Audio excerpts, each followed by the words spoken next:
इसलिए इस शेयर के ऊपर वीडियो बना रहा हूँ। काफ़ी लोग दूर का सोचकर अभी उस चीज़ को ऑब्जर्व कर रहे हैं कि बहुत कुछ अच्छा हो जाएगा। भैया कंपटीशन भी देखना पड़ेगा आपको। यहाँ पर तो यूट्यूब देख देख कर ही देख लेती है सब कुछ, समझती नहीं है।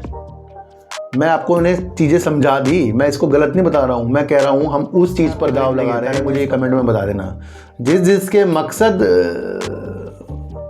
है उनको ये खरीदने के, वो कमेंट में बताएं और मुझे कमेंट से ही पता लग जाएगा कि उनका मकसद क्या है। 1 करोड़ की सेल, और इस दौरान बीच में जितने भी क्वार्टर आए हैं, जितने भी साल आए हैं, सब में 0 समझेंगे। नोकिया, आपको पता है नोकिया मोबाइल आता था पहले, कीपैड वाला आता था, फिर अच्छे तरीके से आया, फिर उसने एंड्रॉयड को ना चुनकर उसने चीज़ के लिए कोई कंपनी पहले बहुत अच्छा वर्क करती थी, बीच में क्यों वो फेल हुई? क्योंकि उसने वो मार्केट को कैप्चर नहीं किया है।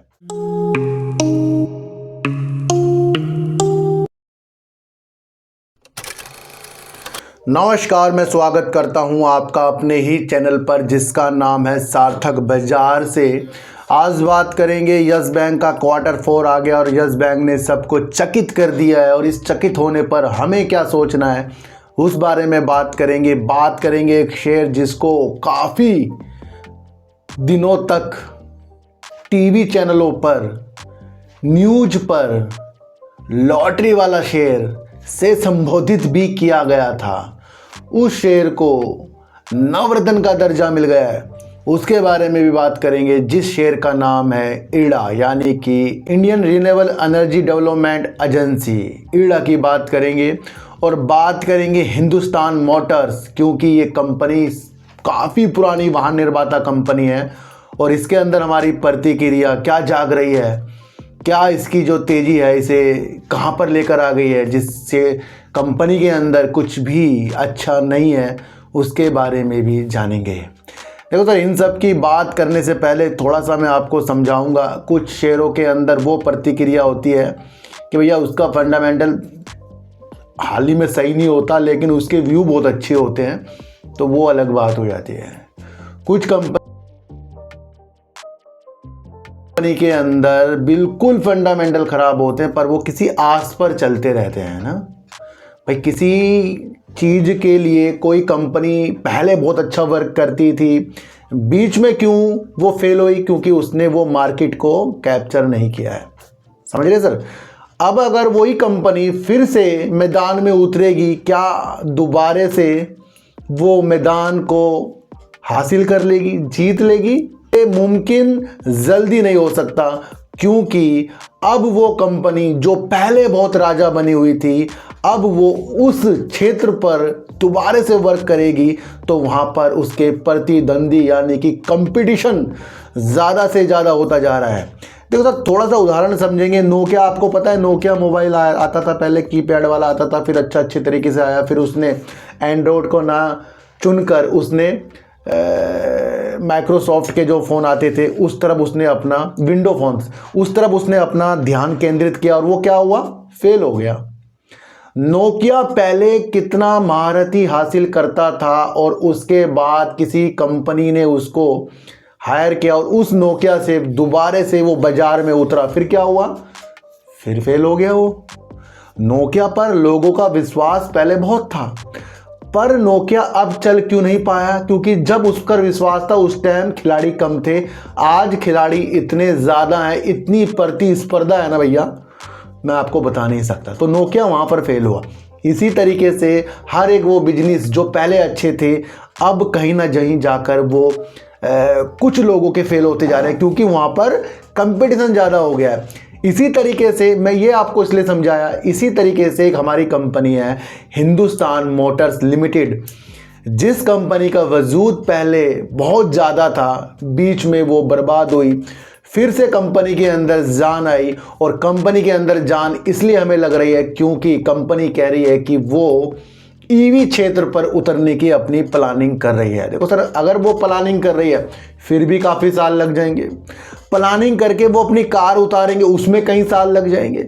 उससे पहले टाटा मोटर्स और आपका इस तरीके की और इलेक्ट्रिक कारें जो बनाती है कंपनी, उन्होंने मैदान यहाँ पर मारा हुआ है। फिर दूसरा आपको देखना है कि इलेक्ट्रिक गाड़ियों में अभी आपको सुनने को मिला था कि किया और आपका हुंडई ने एक्साइड बैटरी के साथ इंडिया के इस ईवी क्षेत्र पर मैदान मारने के लिए अपने कदमों को बढ़ाया। यानी कि बाहर की कंपनी भी यहां पर ईवी के क्षेत्र पर बढ़ रही है। तो भैया हिंदुस्तान मोटर्स को किस तरीके से आप देख रहे हैं, फिर समझने वाली बात है। मैं नोकिया का उदाहरण दिया है इसलिए इस शेयर के ऊपर वीडियो बना रहा हूं। काफी लोग दूर का सोचकर अभी उस चीज को ऑब्जर्व कर रहे हैं कि बहुत कुछ अच्छा हो जाएगा। भैया कंपटीशन भी देखना पड़ेगा आपको। यहाँ पर मेरा चैनल अलग है इसलिए मैं आपको अलग तरीके से समझा रहा, वरना इसकी तेजी को देखकर मैं भी कहूँगा आपको खरीदो। भैया किस तरीके से कहूँ, क्योंकि कंपनी अपना ईवी के क्षेत्र में उतरने की प्लानिंग, और जब वो होगा तो कंपटीशन कितना है पहले माइंड में आपको ये डालना पड़ेगा। दूसरा, उस कंपनी के अंदर हम दाव लगा रहे हैं जो पहले अच्छी थी अब वो बर्बाद है, और उसकी बैलेंस शीट में दिसंबर 2020 में 1 करोड़ की सेल्स थी, और उसके बाद दिसंबर 2023 में भी उसकी 1 करोड़ की सेल्स थी। यानी कि दिसंबर 2020 से 1 करोड़ की सेल्स, दिसंबर 2023 तक 1 करोड़ की सेल्स, और इस दौरान बीच में जितने भी क्वार्टर आए हैं, जितने भी साल आए हैं, सब में 0। तो यानी कि कंपनी 3 साल में करीब 1 करोड़ से 1 करोड़ पर आई है, और बीच में वो 0 में, यानी कि कंपनी की सेल्स ना के बराबर है। ये आपको समझना है। दिसंबर 2023 में कंपनी ने 1 करोड़ की सेल्स की, और उसके बावजूद भी कंपनी का 11 करोड़ का प्रॉफिट आया। तो ये 11 करोड़ के प्रॉफिट वाली चीजें ही इसके अंदर तेजी के संकेत ला रही है। भैया समझो कि इसके अंदर जो आपको देखने को मिली वो अदर इनकम है 11 करोड़। तो वो 11 करोड़ आ गई भैया प्रॉफिट में, क्योंकि 1 करोड़ की सेल 1 करोड़ का लो। यहां पर चैप्टर इसका खत्म हो गया। अब इसका नया Q4 आएगा, उसमें आपको देखना पड़ेगा। सबसे पहले आप समझो, आप होप पर दाव लगा रहे हो, आप उस कंपनी पे दाव लगा रहे हो जो पहले बहुत अच्छी थी, अब वो अपने को ईवी पे उतारेगी, पर ईवी पे उतारने के लिए कितने समय लग जाएगा ये सोचो। दूर का शेयर है ये, और दूर का शेयर तब बनेगा जब बीच बीच में ये अपनी चीजों को करता जाएगा। तो भैया जिस कंपनी के अंदर बैलेंस शीट निगेटिव हो वहां पर आपको समझना है, कुछ हमें अपने हालातों को समझाना है। रिजर्व कंपनी के अंदर है ही नहीं, ये आपको समझना है। तो आपको अपनी दिशा को तेज करना है।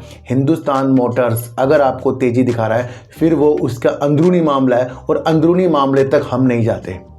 हमें क्या पता अंदर क्या हो रहा है भैया। अंदर तो ऑपरेटर भी गेम खेल सकते हैं। अंदर वाली चीज़ों पे कभी मत जाना कि भैया ये अपनी कार लॉन्च कर देंगे, अपनी फैक्ट्री को हमें बता देंगे, ये कर देंगे, वो कर देंगे। जब बताएंगे तब वो हमारे सामने आएगा। हमारे सामने जो है हम उस पर चीज़ें करते हैं, ना कि जो हमारे सामने नहीं है हम उस पर अपने ख्वाबों को अच्छा करें। तो आपको लगता है कि सेल्स के हिसाब से आप इस पर दाव लगाओगे, या फिर इसके होप आशा के द्वारा इस पर दाव लगाने के चक्कर में हो, ये आपको समझना है। प्रमोटर कंपनी के अंदर जू के तू बने हुए हैं। क्या पता कंपनी को पता है कि आगे जाकर वो कुछ बड़े बड़े चीज़ें कर देगी, बड़े बड़े चीज़ों का ऐलान कर देगी, वहाँ तेज़ी आ जाएगी। ये मैं आपको फिर बता दूँ, क्योंकि उससे पहले ही जब ये तेज़ी में है, और जब वो करने में उसे बहुत समय लग जाएगा, इसलिए लंबे समय का शेयर ये मेरे हिसाब से हो सकता है। वो भी इसलिए क्योंकि ये पहले जाने मानी कंपनी थी, फिर भी हम उस हिसाब से देख रहे हैं क्योंकि नोकिया भी जाने मानी कंपनी थी। प्रमोटर कंपनी के अंदर है 32.33% है, एफआईएस कंपनी के अंदर 0.04% है, डीआईएस कंपनी के अंदर करीब 2.65% है, जिसके अंदर आपको एलआईसी इसके अंदर अपना स्टेक लेकर बैठा है। भैया एलआईसी तो बैठता ही है, एलआईसी बहुत पहले बैठा होगा, उसे प्रॉफिट ही आ रहा होगा। पब्लिक कंपनी के अंदर जा रहा है, पब्लिक कंपनी के अंदर करीब 60.98% की। तो पब्लिक ज्यादा हो गई नहीं भैया इसके अंदर। पब्लिक को बहुत कुछ दिख रहा है इसके अंदर, एफआईएस डीआईएस को नहीं दिख रहा है, पब्लिक को दिख रहा है। भैया पब्लिक तो यूट्यूब देख देख कर ही देख लेती है, सब कुछ समझती नहीं है। मैं आपको उन्हें चीज़ें समझा दी, मैं इसको गलत नहीं बता रहा हूँ। मैं कह रहा हूँ हम उस चीज़ पर दाव लगा रहे हैं जिस कंपनी की सेल्स कुछ नहीं है, जिस कंपनी अपनी आशा के लिए हमें चीज़ें दिखा रही है, जिस कंपनी के अंदर ईवी के क्षेत्र में उतरने का एक जज्बा है, एम है। तो भैया उतरने दो ना, फिर उसको उतरेंगे तब भी टाइम लगेगा। तो इसके अंदर थोड़ा सा हमें संभल कर रहना पड़ेगा। देखो सर, सही सही चीज़ें बता रहा हूँ, किस किस को ये चीज़ें समझ में आ रही है कमेंट कर देना सर, है ना। तो नोकिया का उदाहरण देख कर चलो, और जो जो आपको चीज़ें दिखती है सिर्फ उस पर विश्वास करते जाओ, और किसी की भी चीज़ों के अंदर नहीं आना है कि अंदरूनी चीज़ क्या, अंदरूनी चीज़ के ऊपर मत कभी आना। अंदरूनी चीज़ क्या है, कल को गिर जाएगा फिर 10 पे आ जाएगा, फिर हम क्या कर लेंगे, है ना। तो हाई कंपनी ने करीब 34 रुपये करीब का है, और लो कंपनी का करीब 12 रुपये करीब का है। तो भैया फिर दोबारा से अगर 12, 13, 14 में आया और आप यहाँ खरीदो, मकसद क्या है आपके खरीदने के, पहले मुझे ये कमेंट में बता देना। जिसके मकसद है उनको ये खरीदने के, वो कमेंट में बताएं और मुझे कमेंट से ही पता लग जाएगा कि उनका मकसद क्या है ना। तो किसी भी शेयर को जब आपको बाय करना है तो पहले उसको समझना है। तो किसी ने कल कहा था सर ये भाग रहा है क्या इसके अंदर, देखो अंदर तो वही है कि 11 करोड़ का प्रॉफिट वो अदर इनकम से है, वो मुझे अच्छा लग नहीं रहा है। दूसरा बैलेंस शीट बिल्कुल डल है। तीसरा इसके अंदर होप है, होप तो सर नोकिया की भी थी, फिर से आपको ये बता रहा हूँ। देखो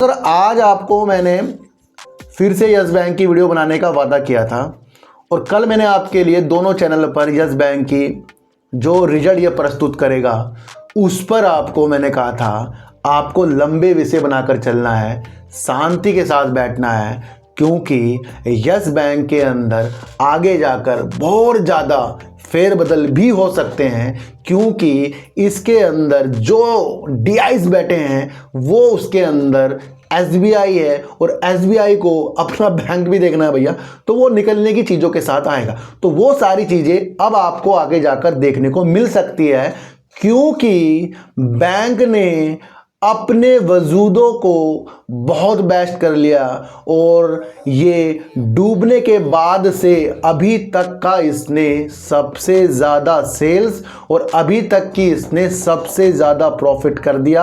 और ब्रोकरेज फर्म वाले जो इसके प्रॉफिट पर एनालाइज करके जा रहे थे उनको भी फेल कर दिया। मैंने आपको कल कहा था कि भैया किसी के एनालाइज पर, किसी के टारगेट पर बिल्कुल भी नहीं। जेएम फाइनेंशियल करीब करीब वहाँ तक के पहुँच गया जो उसने अनुमान लगाया था, बाकी सारे के सारे फेल हो गए। मैंने आपको एक चीज़ बताई थी, कल भी बताई थी, हर बार बता रहा हूँ, यस बैंक की सेल्स पर ध्यान केंद्रित करना। बस आपको किसी भी चीज़ के ऊपर अपना दिमाग लगाने की ज़रूरत नहीं है। यस बैंक की सेल्स देखनी है, प्रॉफिट भी मत देखना, सेल्स देखते हुए जाना। सेल्स ग्रोथ करती हुई जा रही है, ये अब उन और निवेशकों को आकर्षित करेगी जो इसके अंदर अपनी प्रमोटर की स्थिति बनाने के चक्कर में होंगे। और बैंक भी जैसे एचडीएफसी बैंक और अपनी चीज़ें बढ़ा रहा था, वो सारी चीज़ें इसके अंदर अब आगे आगे परते दर पर खुलेगी। पर यहाँ पर यस बैंक ने चौंका दिया है, अच्छा कर दिया है और वो अच्छा और मजबूत करके जा रहा है कि हम इसके अंदर लॉन्ग टर्म के लिए बैठ सकते हैं। मार्च 2021 के बाद का सबसे ज़्यादा सेल, सबसे ज़्यादा प्रॉफिट हमारे यस बैंक ने कर दिया है। प्रशांत कुमार जी ने भैया गजब कर रखा है इस बैंक को अच्छा करने के लिए। कंपनी ने गजब कर दिया और कंपनी ने करीब 7,458 करोड़ की सेल्स और करीब 467 करोड़ का प्रॉफिट कर दिया। भैया यहाँ पर मजबूत करके गया है बैंक। इसलिए कहता हूँ बैंक की दिशा सिर्फ आपको उसके प्रॉफिट से नहीं, उसकी सेल से देखनी चाहिए, क्योंकि प्रॉफिट तो कभी भी उतार चढ़ाव में आ सकते हैं। अगर आपको लग रहा है कि कंपनी कभी सेल्स ज़्यादा कर रही है, कभी कम कर रही है, फिर बहुत कम कर रही है, फिर बहुत ज़्यादा कर रही है, भैया वहाँ डगमगाने वाली स्थितियाँ हो जाती हैं। और एक कंपनी है अपने सेल्स को ऐसे ऐसे ऐसे बढ़ा रही है, चाहे वो 2 रुपये बढ़ा रही है, भैया वो पहले वाले चीज़ों को अपना आगे मजबूत करती जा रही है। तो यहाँ पर क्या है, पॉजिटिव संकेत आ गए हैं यस बैंक के अंदर, और वो आ गए हैं दूर तक रखने वाले, क्योंकि बीच में आपको अब ज़्यादा देखने को मिलेगा भैया, क्योंकि ये तेज़ी तो मुझे लगता है दिखाएगा ही, और तेज़ी में आपको आना ही नहीं है, आपको तो आगे की मंशा देखनी है। क्योंकि बीच में अगर तेज़ी के बाद अगर एसबीआई निकलना चाहा तो थोड़ा डगमगा जाएगा, ये भी आपको ये तो सोच के चलना है। दूसरा प्रमोटर आएंगे, ये भी आपको सोच कर चलना है। पर हमें बहुत खुशी हो रही है क्योंकि बैंक ने कर दिया है भैया प्रॉफिट, और प्रॉफिट ऐसा कर दिया है जो अभी तक का सबसे ज़्यादा प्रॉफिट है बैंक को डूबने के बाद का। तो ये अच्छी चीज़ हो गई है यस बैंक में, है ना।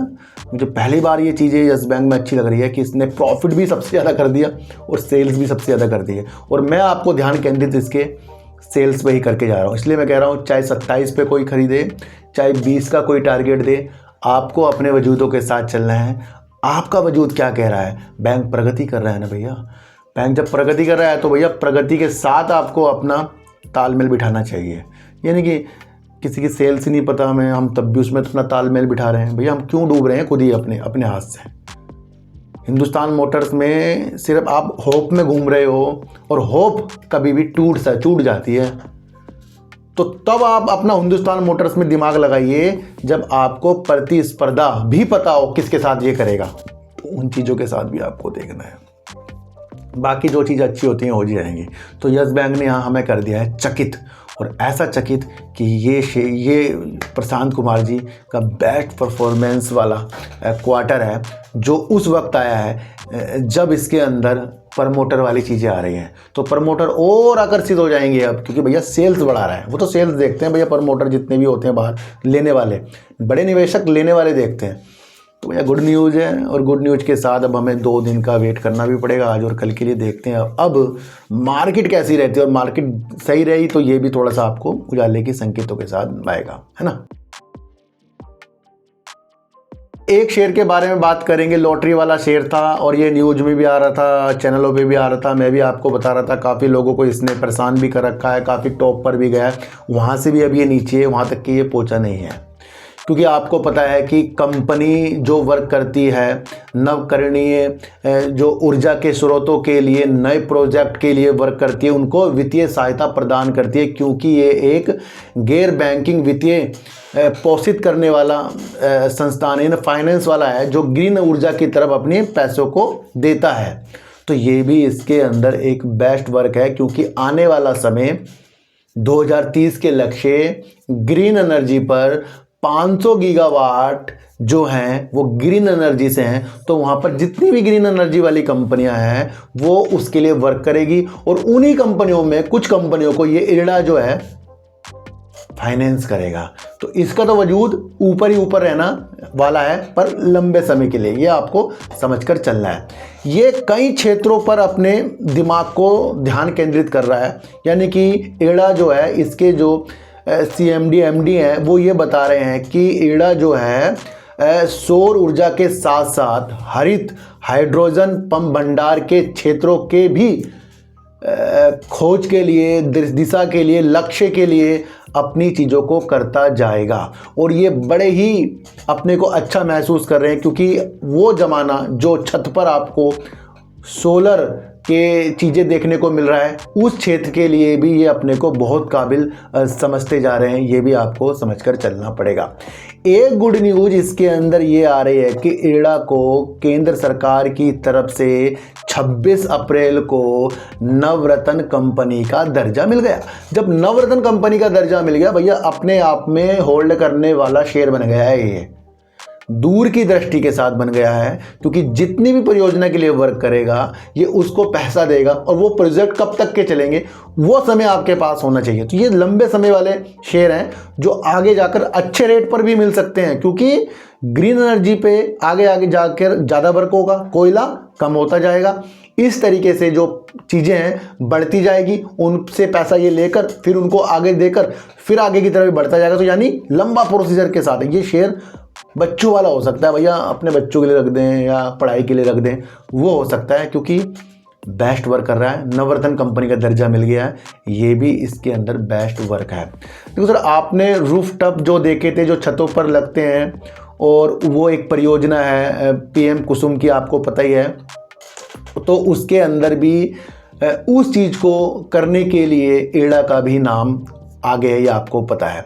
ये अपने B2C बिजनेस को बढ़ाना चाह रहा है, और खुदरा इस तरीके के जो कस्टमर होते हैं उनकी तरफ ये ज़्यादा सोलर के क्षेत्र पर उनकी आवश्यकताओं को पूरा करने के लिए भी वर्क करेगा। तो रिटेल सेक्टर की तरफ भी इरडा आपको देखने को आगे मिलेगा ही मिलेगा, ये आप समझ लेना। दूसरा, कंपनी कह रही है कि वित्त वर्ष 2023-24 समाप्त होने वाली अवधि में इनको अभी तक का सबसे ज़्यादा उच्चतम वार्षिक ऋण स्वीकृतियाँ प्राप्त हुई है, और उनको ये सह वितरण भी कर रहा है। तो अभी तक का सबसे ज़्यादा इसको ऋण वाली चीज़ों के साथ देखने को मिला, जहाँ पर ये सबसे ज़्यादा ऋण बांटा इसने 2023-24 में, है ना। और आगे भी इस तरीके से वर्क करेगा। तो ये कंपनी की एक पॉजिटिव संकेत निकल कर आ गया है भैया। तो ज़्यादा से ज़्यादा ये सोलर की तरफ अपनी दृष्टि को बढ़ा रहा है। पंप भंडार, हरित हाइड्रोजन पंप भंडार के लक्ष्य को ध्यान में केंद्रित करके ये कंपनी आगे बढ़ती जा रही है, और इन चीज़ों के लिए लगता है भैया समय। देखो सर, कंपनी का जो इस बार का रिजल्ट आया था, आपको पता है, मार्च 2024 का Q4 का, वहाँ पर कंपनी ने चकित किया है, और कंपनी ने बहुत अच्छा अपना सेल्स भी की थी, जो 1391 करोड़ रुपए की सेल्स की थी। दूसरा, कंपनी ने प्रॉफिट जो किया था वो 370 करोड़ का प्रॉफिट भी कंपनी ने कर दिया था। तो कंपनी अपनी सेल्स को ज़्यादा ग्रोथ में लेकर चल रही है। यहाँ पर एक पॉजिटिव संकेत हमें देखने को मिला। कंपनी के पास रिजर्व करीब 4,964 करोड़ का है और उधार कंपनी के अंदर करीब 3,164 करोड़ रुपए करीब का है। तो भैया ऐसी कंपनियों में थोड़ा बहुत उधार उधार रहता ही है और रिजर्व भी कंपनी के पास है।